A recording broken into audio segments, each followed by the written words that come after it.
Fala pessoal, tudo bem com vocês? Meu nome é Francisco de Assis Júnior, sou cirurgião dentista e o que eu quero falar nesse vídeo é sobre algo que incomoda entre 22 a 50% da população, que é o mau hálito. Mas além do mau hálito, eu vou falar dos causos amidalianos, que são essas bolinhas brancas que se acumulam lá nas amígdalas. Então eu vou explicar os motivos para elas acumularem, como preveni-las e como removê-las. E vou dar uma dica de instrumentos que podem ajudar vocês a remover esses causos amidalianos, além de formas de prevenir e como eles são formados. Além dos causos amidalianos, eu vou falar sobre essa burra lingual, pois o mecanismo de formação deles é semelhante, tanto dos causos amidalianos quanto da saburra lingual. E formas de prevenir ou de remover também. Além disso, gente, como todos essas alterações da normalidade estão relacionadas com o mau hálito, tanto os causos amidalianos quanto a saburra lingual, eu vou falar do mau hálito de uma forma geral. O que é o mau hálito, quais são os graus de halitose, que é também conhecida como mau hálito, como tratar o mau hálito e como prevenir o mau hálito. Tudo isso eu vou falar nesse vídeo, então permanece por aqui. Antes disso, eu vou pedir para você se inscrever no meu canal para que você não perca mais nenhum conteúdo a partir de hoje. E curte esse vídeo se você acha que é um vídeo relevante, interessante, que mais pessoas têm que saber sobre esse assunto, tá certo? E agora, vamos às informações. Gente, eu vou começar falando sobre os causos amidalianos. Os causos vêm do termo queijo. Queijo porque ele tem esse aspecto semelhante a queijo, essa coloração semelhante a queijo. E como é que são formados os causos amidalianos? Essas bolinhas brancas que se acumulam nas amígdalas. Primeiro, devido à anatomia das amígdalas. Elas têm uma anatomia, nesses pacientes que acumulam mais os causos amidalianos, em forma de criptas ou cortinas. São invaginações, são buraquinhos que essas amígdalas têm, e esses buraquinhos começam a acumular os constituintes desse cálcio. E quais são os constituintes dos causos amidalianos? Pele da nossa boca. Então, nossa boca tem um tecido rico em queratina, que é proteína. Então, a descamação exagerada da pele da nossa boca pode servir de alimento para algumas bactérias, que são bactérias que a gente diz proteolíticas, líticas porque quebram proteínas, anaeróbicas porque sobrevivem em ambiente que não precisa de oxigênio, elas não gostam de oxigênio. Então são bactérias proteolíticas anaeróbicas. Vou dar um nome para ela, vou dar um nome aos bois. Então, por exemplo, temos a porfiromonas, temos Prevotella, temos vários tipos de bactérias, são em torno de 5, que habitam essa região das amígdalas e elas gostam de proteínas. Então, os pacientes que têm uma descamação exagerada da pele da boca, a nossa pele da boca se renova a cada 7 dias. Mas existem pessoas que essa descamação é exagerada. E existem fatores que contribuem para essa descamação exagerada. Entre os fatores são boca seca, baixo fluxo salivar. Então, o paciente que tem baixo fluxo salivar, ele pode ter mais descamação da pele da boca. E isso serve de alimento para essas bactérias proteolíticas anaeróbicas que vão favorecer a halitose, né, que é o mau hálito, e os causos amidalianos. E como é que a gente sabe que o paciente tem boca seca? Primeiro, quando o paciente traz essa queixa para a gente pode fazer um exame chamado de índice do fluxo salivar, certo? Nesse índice do fluxo salivar, a gente avalia o fluxo salivar do paciente estimulado, ou seja, a gente provoca o fluxo salivar, a gente pode utilizar substâncias que a gente chama de cialogogos, que são estimulantes da saliva. Eles podem ser tanto químicos quanto mecânicos. Os químicos são constituintes que têm em determinadas substâncias, como ácido cítrico, substância do abacaxi, que vai estimular a salivação, e os mecânicos são com mordedores, por exemplo, mordedores de silicone, podem estimular essa salivação, porque eles estimulam o arco reflexo da mastigação que vai liberar a salivação, certo? Então a gente pode estimular uma saliva no paciente e avaliar o índice do fluxo salivar estimulado desse paciente, que a gente vai ter parâmetros para que eles estejam adequados, vou mostrar aqui para vocês, certo? E também a salivação em repouso, que o paciente vai ficar em repouso, sem conversar, sem fazer nada, por 5 minutos, sem beber água, e toda a saliva que ele produzir, ele vai cuspir num copinho que a gente vai avaliar o índice dessa saliva, certo? Além desse índice salivar, a gente pode fazer uma pH-metria dessa saliva. Então, por exemplo, um pH da saliva mais ácido nos remete ao paciente que tem um alto índice de bactérias acidogênicas. O que são bactérias acidogênicas? Bactérias que secretam ácido e bactérias que gostam de viver em meio ácido. São principalmente as bactérias que causam a cárie. Então são lactobacilos, streptococcus mutans, que são bactérias que causam a cárie. Então se você faz uma pH-metria e observa que tem um pH mais ácido nesse paciente, na saliva desse paciente, você investiga um risco maior para a cárie. Quando o pH desse paciente está mais básico, ou seja, mais alcalino, esse paciente tem maior proliferação de bactérias que causam gengivite, doença periodontal, saburra lingual, tártaro e causos amidalianos. Então aí você investiga os motivos que esse pH da boca está mais básico. Então as bactérias que causam a cárie e que causam a doença periodontal, gengivite, saburra, tártaro e causos amidalianos, elas competem. Por isso que tem gente que fala, eu tenho um parente que nem escova os dentes e não tem uma cárie. Porque as bactérias competem. Então, as bactérias que devem estar vencendo são as que causam gengivite, doença periodontal. Aí você vê esse paciente que não tem higienização bucal adequada e não tem cárie, mas quando vai ver, ele está com a doença periodontal avançada, com os dentes moles, com mau hálito considerável, com saburra lingual, entre outras doenças bucais, tá certo? Então, mesmo que um paciente não tenha cárie, não significa que ele está com a boca saudável. Então, a pH-metria serve para a gente ver um maior índice de desenvolvimento de determinadas doenças bucais para o paciente. Então, o pH ideal é um pH neutro, entre 6,8 e 7,2. Para avaliar, gente, o índice de fluxo salivar, normalmente a gente faz isso nas consultas, né, presenciais, no consultório odontológico, mas também nas teleconsultas para os meus pacientes, ou para vocês agora, eu vou indicar um kit para avaliação de boca seca. Tem uma loja, gente, virtual anexa ao meu canal aqui, que se chama Faz Saúde, que é uma loja que foi desenvolvida para os meus pacientes, para os meus telespectadores, né? Os meus espectadores que sempre procuravam pelos produtos que eu indicava e tinham dificuldade de encontrar. Então eu via comentários com frequência, onde eu encontro, onde é que eu acho. E aí eu desenvolvi essa loja, que foi anexada ao meu canal do YouTube. Então aqui vocês vão encontrar um kit para avaliação da boca seca.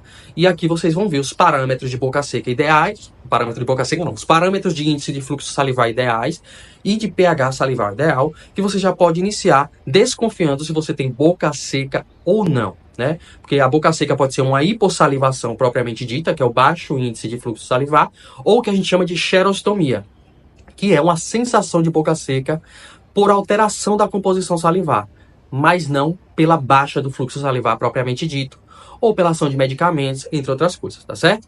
Mas isso aqui já ajuda vocês a guiar um caminho, que é esse kit de avaliação de boca seca. Então, quem tem interesse, vai na loja após o final do vídeo e já faz sua aquisição, tá? A partir daí, gente, que a gente viu o índice de fluxo salivar, se o paciente tem um baixo índice de fluxo salivar ou alguma alteração na composição salivar, ele pode ter mais descamação da mucosa oral. Então, a pele da mucosa, né, a queratina, serve de alimento para essas bactérias.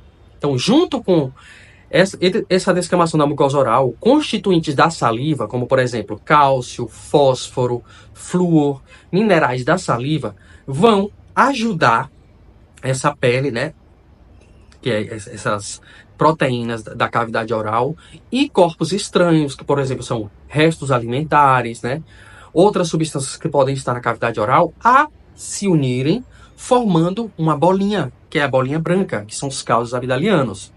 Os cáuseos, porque eu já expliquei para vocês, parecem queijo. Amidalianos, porque normalmente, né, eles se agregam lá nas criptas das glândulas, né, das tonsilas palatinas, também conhecidas como amígdalas, que são formações anatômicas semelhantes a cortinas que vão aprisionar esses constituintes, gerando os causos amidalianos. E tudo isso serve de alimento para as bactérias proteolíticas anaeróbicas. E essas bactérias, para digerirem, para quebrarem essas proteínas, elas fazem uma fermentação, que a gente chama de fermentação pútrida. Então, essa quebra de aminoácidos, os aminoácidos são constituintes da proteína. Então, essa quebra de aminoácidos faz uma fermentação pútrida e libera odores, e libera uma putrefação. Então, odores semelhantes a putrescina e cadaverina, que são semelhantes a corpos em decomposição, além de odor semelhante a enxofre, que é o odor característico do mau hálito, que é o que a gente chama de compostos sulfurados voláteis. Então, normalmente é isso que é medido no paciente que refere que tem halitose ou mau hálito. E um dos principais fatores para isso são por bactérias proteolíticas anaeróbicas, sobretudo a Porphyromonas gingivalis, certo? É uma das principais. Prevotella também, Eubacterium, são em torno de 5 espécies que geram esses compostos sulfurados voláteis, gerem proteínas e geram esse mau odor. Essas bactérias, além de estarem envolvidas com os calos amidalianos, também estão envolvidas com a saburra lingual, que é aquela capa branca em cima da língua, que tem restos alimentares, tem restos bacterianos, tem descamação da mucosa oral, certo? E tem constituintes da saliva que geram aquela capa branca na superfície da língua. Para a capa branca, eu também tenho uma indicação, que é um raspador de língua ou limpador de língua de cobre. Deixa eu mostrar aqui para vocês. É um raspador de língua, gente, de cobre, certo? Deixa eu abrir aqui para mostrar para vocês.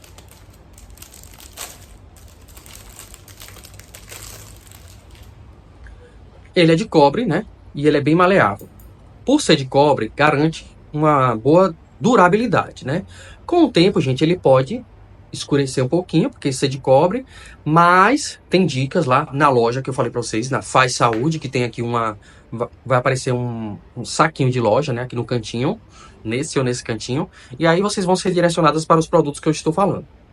E lá tem todas as orientações, caso ele fique mais escurecidinho com o tempo, que não é rápido, o que você pode fazer para ele voltar com o normal. Então esse raspador de língua, ele tem bordas que são mais arredondadas, então eles raspam sem machucar, que você pode passar na sua língua. Na loja também eu explico como higienizar e como guardar esse raspador de língua, e ele ajuda a remover a saburra lingual. Mas obviamente não é para traumatizar a língua não, senão se você raspa demais, você vai estimular a produção de queratina, que é uma proteção da nossa pele, é formar queratina quando tem trauma exagerado, mas é que é só para raspar mesmo, como se fosse um rodo tirando aquela capa. Então aqui também vai estar disponível na minha loja, certo? Na Faz Saúde, que é a loja associada aqui ao meu canal. E, gente, como vocês entenderam, também os calos amidalianos, certo? Para os calos amidalianos também tem mais um produto aqui para vocês, que vai estar na minha loja. Deixa eu mostrar aqui para vocês, certo? É um removedor de calos amidalianos. Então ele vem com uma seringa irrigadora. O que é que você pode botar nessa seringa, né? Um soro fisiológico morninho, não é quente, morninho, ou água com sal, certo? Ou água com bicarbonato de sódio. E aí você vai irrigar a região das amígdalas. Lá, que isso vai ajudar o quê? Quando tem algo mais morninho, ele drena os fluidos. Então, se as amígdalas estivessem inchadas, elas reduzem um pouco o inchaço.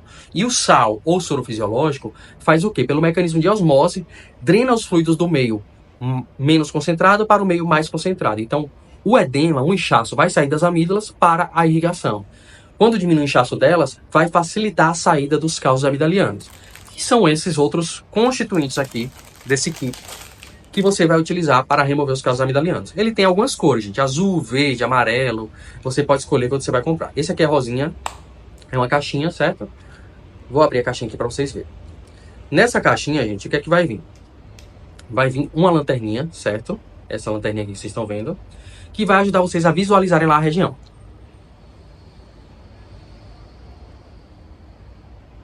Então ajuda. Além de usar como lanterna, ela vem com alguns, digamos, bocaizinhos, né? Um bocalzinho que eu vou mostrar aqui para vocês é esse, semelhante à pinça. Ó, ele tem uma pinçazinha que pode ajudar você a pegar esse calos amidaliano quando ele já estiver na pontinha saindo das amígdalas. Além disso, essa pontinha pode ser iluminada também, o que vai facilitar a visualização, além da pega desse calos amidaliano. Ó.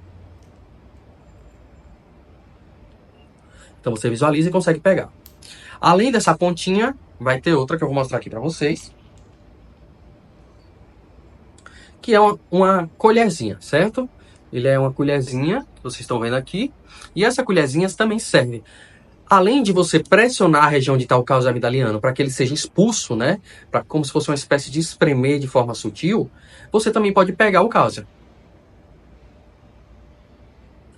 Lá atrás, certo? Tudo iluminado com a luzinha. E vem mais uma pontinha ainda, gente. Que também é outra colherzinha, certo? Essa colherzinha é um pouquinho maior, certo? Mais côncava, que pode ajudar também a pegar. Tanto espremer quanto pegar. Além disso, gente, vem uma espátula de aço inoxidável, certo? Que ajuda tanto a espremer, certo? Ela vem com uma bolinha para espremer. Ela é um pouquinho maior do que o comprimento da luz, então você pode fazer o que, por exemplo? Lembrando, e aqui, gente, é bem acoplado, viu? Fica bem firme para não correr o risco de escapar quando você estiver removendo os calos amidalianos. Então você tem que acoplar e garantir que ele está bem presinho, tá? E aqui você pode utilizar, por exemplo, como uma lanterna e utilizar para pegar, né, os calos amidalianos ou também para pressionar um pouquinho para que eles saiam. Então você consegue visualizar e tem maior manejo nessa situação. Então aqui também vai estar na minha loja, gente. Aqui vai aparecer o saquinho lá no Faz Saúde que vocês podem adquirir. Na loja do meu canal, na verdade. Eu falo minha loja do momento, mas a loja que está vinculada aqui ao meu canal, que é a Faz Saúde, certo? FAS Saúde. Aí tem um site aqui para vocês e vocês vão lá e observam todos os produtos que tem. Todos os produtos que indicam lá são produtos que eu falo aqui para vocês que vão facilitar a vida de vocês e ajudar vocês. E alguns do que eu falo de pesquisas científicas, que tem o mais alto nível de evidência científica, também vão estar lá. Vocês já entenderam, gente, sobre produtos para remover essa borra lingual, remover os calos amidalianos e também para avaliar o índice de fluxo salivar, a boca seca e o pH da saliva. Agora vamos falar como prevenir. Então existem situações que favorecem a descamação maior, né, do tecido epitelial, né, da pele da boca. Uma das principais situações é o consumo de álcool. Então o álcool, ele desidrata a mucosa oral e pode favorecer a quebra de proteínas da mucosa oral, que vão servir de alimentos para essas bactérias proteolíticas anaeróbicas. Então reduzir a ingestão de álcool é uma boa pedida para quem tem causa amidaliana e sabor lingual com frequência. Enxaguante bucal com álcool vai fazer o mesmo trabalho, certo? Então evitar enxaguantes bucais com álcool. Usar sempre enxaguantes bucais sem álcool, tá certo? Esses são um dos fatores. Evitar dormir sem escovar os dentes. Quando a gente vai dormir, gente, naturalmente a nossa saliva diminui, para que a gente não se afogue, né? Senão, se continuasse produzindo saliva como a gente produz normalmente, e a gente sem um reflexo de engolir, isso iria prejudicar o nosso sono. Então a nossa salivação diminui. Se a salivação diminui, sua boca fica mais desprotegida. E a festa está garantida para as bactérias consumirem proteínas, fazerem fermentação pútrida, entre todas as outras coisas. Por isso que normalmente quando nós acordamos, nós temos o bafo, o mau hálito, que é fisiológico, porque as bactérias fizeram o metabolismo dela durante a noite. Quando a gente faz a higienização adequada, o mau hálito vai embora. Agora esse mau hálito persistente, que é o mau hálito patológico, que tem 3 níveis, né?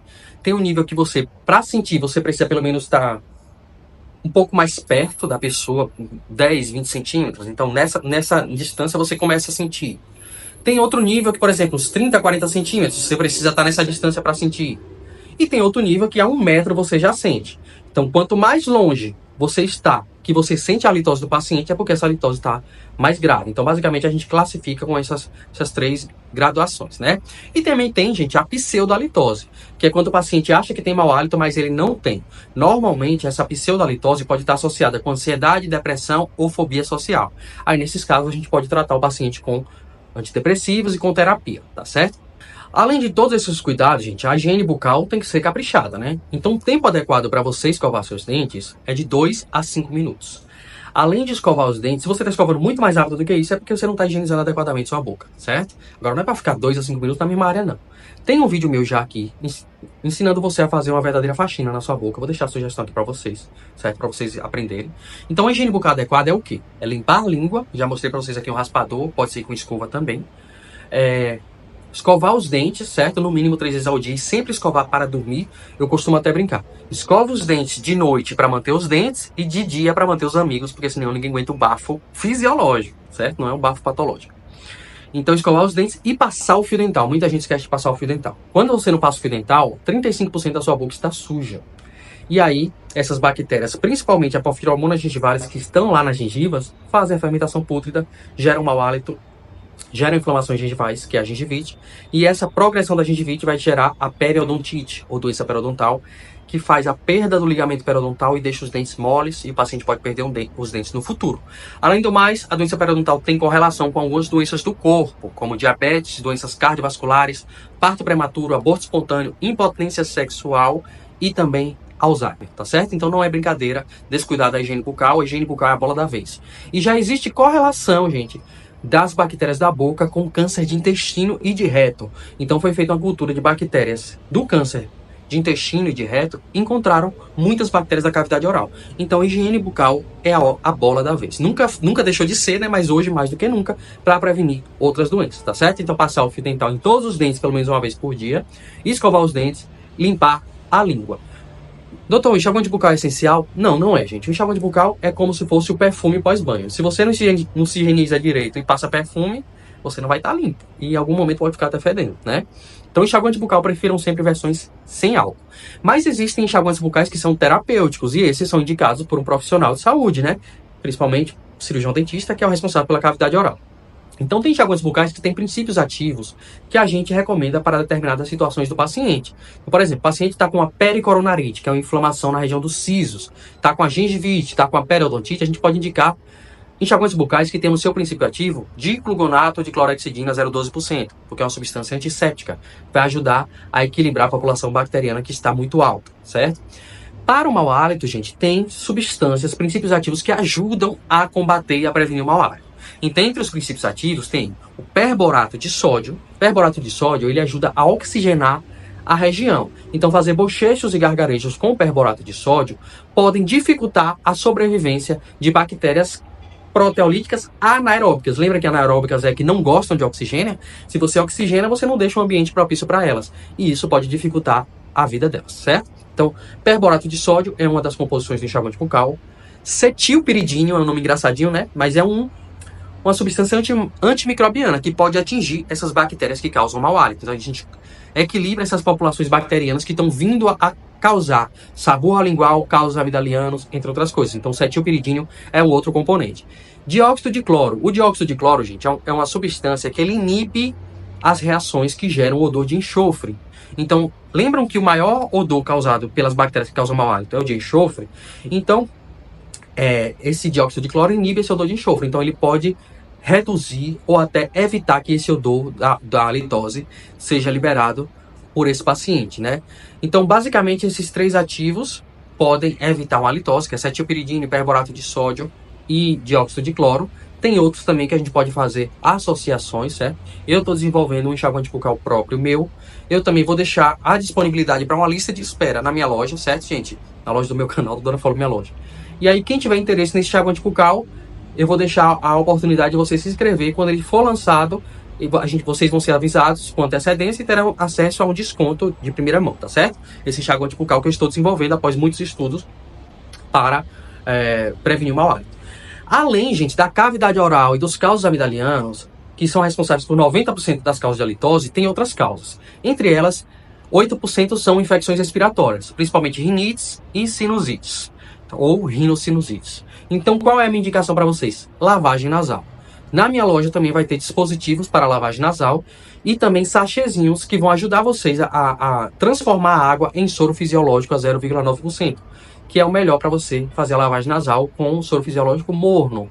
E também vou orientar como fazer a lavagem nasal. É muito bom, gente, porque a lavagem nasal diminui a estase de bactérias que vão gerar uma procriação delas e a agregação de muco. Então, essa lavagem nasal vai prevenir também infecções e quadros de rinite e sinusite. A lavagem nasal é um dos tratamentos, né, para evitar infecções respiratórias recorrentes. Além das infecções das vias aéreas superiores, como a gente já falou também das amígdalas, tudo que eu falei anteriormente para vocês vai ajudar a evitar os causos amidalianos, né? O enxaguante bucal com gargarejo também, que eu falei para vocês.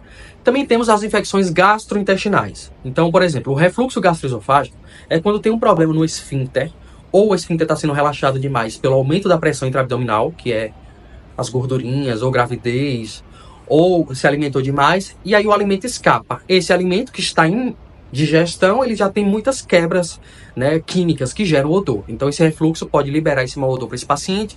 Gastrite ou esofagite, que geram inflamação. Toda inflamação pode ter um odor maior, também pode gerar isso para o paciente. Além do mais, gente, infecções renais. Infecções renais não, como doenças renais, crônicas ou agudas. Por quê? Porque as doenças renais diminuem a filtração do rim. E aí acumula ureia na corrente sanguínea. Ureia e também amônia, por vezes, se tiver um problema no fígado também. E aí, o paciente pode ficar com odor ou de urina ou um odor de amônia, né? Um odor assim meio que de corpos cetônicos, por vezes, por conta dessa alteração no rim e no fígado. Então, algumas doenças também podem gerar mau odor. Além do mais, a diabetes. A diabetes, o paciente que é diabético, ele pode liberar corpos cetônicos se a diabetes dele estiver descompensada. Corpos cetônicos são produtos da quebra de gordura. Então, se o seu corpo não tem energia dentro das células, porque o diabético é quando a insulina não é eficaz ou não tem insulina. E a insulina é o que leva o açúcar para dentro das células. tudo que nós comemos vira açúcar. Então, se não tem insulina, o açúcar não vai para dentro das células, apesar de estar no sangue, e as bactérias ficam mandando mensagem que estão precisando de energia. Então, seu corpo quebra gordura. Quando quebra gordura, ele libera corpos cetônicos. E aí, o diabético descompensado libera um odor de enxofre, de maçã podre e corpos cetônicos. Então, algumas doenças também podem gerar halitose, tá certo? Então, gente, eu espero, foi muita informação, acho que o vídeo vai ficar um pouquinho longo, mas vocês viram que só foi informação de qualidade, em nenhum momento enrolei vocês, eu fiquei falando que não era necessário. Aqui na descrição do vídeo também vai ter todos os links que vocês precisam, tanto para marcar consulta comigo, teleconsulta ou consulta presencial, ou o link do meu site, ou as minhas redes sociais, certo? Ou até da loja. Quem tem dúvida, quem precisa de consulta, tá aqui o WhatsApp para falar com me auxiliar, ou minha central de marcação, e tem meu site também, minhas redes sociais, certo? E os produtos estão na loja, gente. Qualquer dúvida, deixe nos comentários. E até o próximo vídeo. É um assunto bem complexo, a halitose não é simples, é multifatorial. Por isso que esse vídeo foi um pouquinho maior, tá certo? Até a próxima, gente.